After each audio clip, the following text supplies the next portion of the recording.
دعا سے پہلے جو شخص پڑھتا ہے یا اول الاولین و یا آخر الاخرین یا ذل قوت المتین یا راحم المساکین اور یا ارحم الراحمین، میں یہ 5 کلمات جو بندہ پڑھتا ہے، فرمایا فرشتے سارے کام چھوڑ کے کہتے ہیں یا اللہ تیرے اس بندے نے دعا کی ہے، اور اس کی دعاؤں کی آمین میں لگ جاتے ہیں۔ اور بھی اس کے بڑے فضائل ہیں، اور بھی عجیب فضائل ہیں اس کے، یا اول الاولین و یا آخر الاخر، کیونکہ اللہ کو اپنی تعریف بڑی پسند ہے۔ یا ذل قوت المتین یا راحم المساکین یا ارحم الراحمین۔ اور میں جب بندہ ایک دفعہ کہتا ہے نا یا ارحم الراحمین، سارے کہیں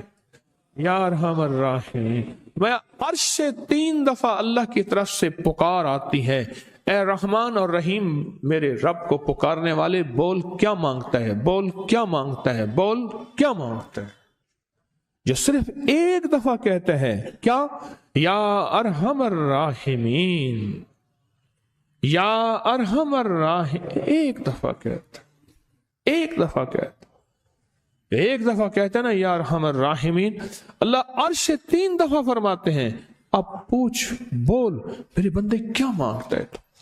کیا مانگتا ہے، بول۔ سوچیں تو صحیح۔